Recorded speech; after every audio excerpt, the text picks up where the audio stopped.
Good morning. अभी हम अध्ययन कर रहे हैं प्रमुख पाश्चात्य विचारकों का। इसके अंतर्गत हमने प्लेटो का अध्ययन कर लिया है।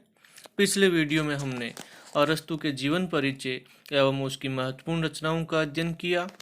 आज हम अध्ययन करेंगे अरस्तु की अध्ययन पद्धति का। अरस्तु राजनीति दर्शन के इतिहास में ऐसा प्रथम चिंतक है जिसने एक परिपक्व विद्वान की तरह कर्मबद्ध ढंग से साहित्य का सर्जन किया। इसी कारण उसे प्रथम राजनीतिक वैज्ञानिक होने का श्रेय प्राप्त हुआ। अरस्तु की रचनाएं कल्पना की उड़ान न होकर वास्तविकता से संबंध रखती है। मैक्सी के अनुसार अरस्तु ने प्राय वैज्ञानिक पद्धति का अनुसरण किया है। इसी प्रकार बार्कर ने भी लिखा है, अरस्तु ने एक वैज्ञानिक की तरह लिखा है। उसके ग्रंथ क्रमबद्ध, समीक्षात्मक एवं सतर्क है। उसमें कल्पना की उड़ान नहीं, यथार्थ का पुट है। यानी अरस्तु एक यथार्थवादी विचारक है। अरस्तु ने अपनी पारिवारिक पृष्ठभूमि के कारण बचपन से विशेष घटनाओं और तथ्यों के निरीक्षण के आधार पर प्राप्त अनुभवों का पूरा लाभ उठाया और सामान्य सिद्धांत कायम करने में सफल रहा।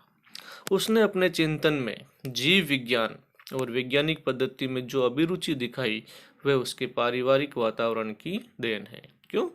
क्योंकि उसके पिता राजवैद्य थे, अतः उसको वैज्ञानिक अनुभव विरासत के रूप में प्राप्त हुआ था, जिस पर उसने अपना लेखन कार्य आधारित किया। अरस्तु की अध्ययन पद्धति की विशेषताएं। अरस्तु ने सर्वप्रथम राजनीति शास्त्र का अध्ययन करते समय आगमनात्मक पद्धति इंडक्टिव मेथड का प्रयोग किया। तो पहली विशेषता है आगमनात्मक पद्धति। यह पद्धति विशेष से सामान्य की ओर बढ़ती है। इसमें घटनाओं का सामान्यकरण किया जाता है। बार्कर ने अरस्तु की आगमनात्मक पद्धति के बारे में लिखा है, इस अध्ययन पद्धति का सार था निरीक्षण करना तथा संबंधित आंकड़े एकत्रित करना और इसका उद्देश्य था प्रत्येक विचारणीय विषय का कोई सामान्य सिद्धांत खोज निकालना।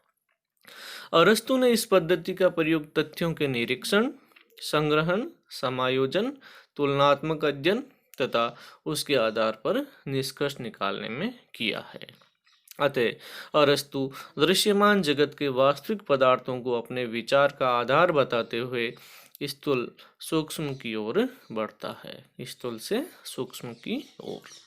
तो अरस्तु की जो अध्ययन पद्धति है वो कैसी है? आगमनात्मक पद्धति।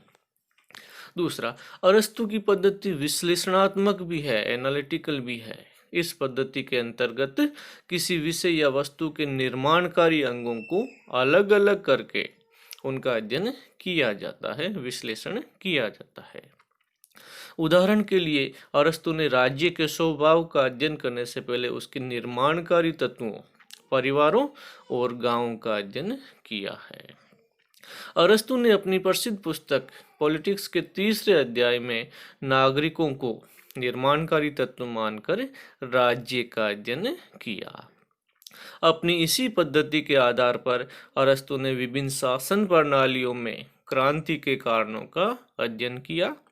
इस प्रकार विश्लेषण अरस्तु की अध्ययन पद्धति की एक अन्य महत्वपूर्ण विशेषता है। तीसरे, अरस्तु ने अपने समय के विविध विषयों के बारे में जानने के लिए ऐतिहासिक घटनाओं का भी सहारा लिया।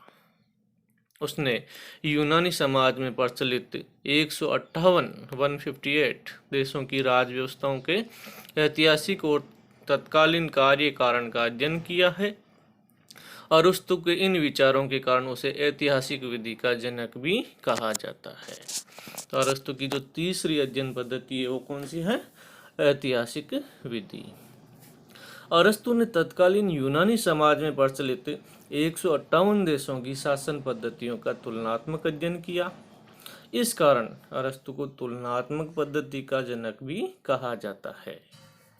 इस पद्धति के अंतर्गत प्रत्येक किस्म के संविधान के गुणों व दुर्बलताओं का अध्ययन करके तुलनात्मक निष्कर्ष निकाला जाता है।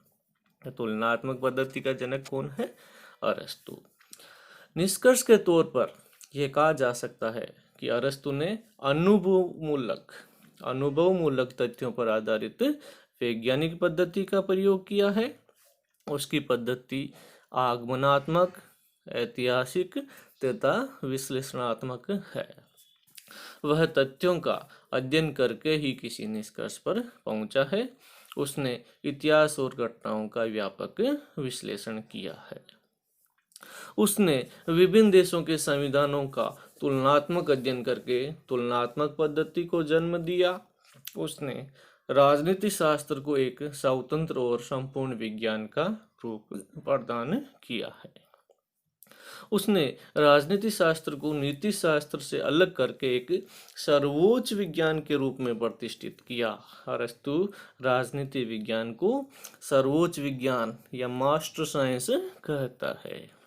इसीलिए अरस्तु को यथार्थवादियों, वैज्ञानिकों, व्यवहारवादियों एवं उपयोगितावादियों का जनक माना जाता है।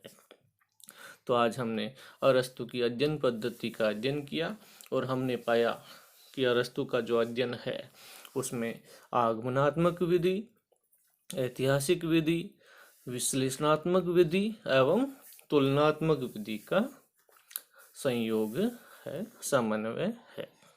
अरस्तु राजनीति विज्ञान को मास्टर साइंस कहता है। तो उम्मीद है आज ये वीडियो आपको अच्छा लगा होगा। Thank you very much.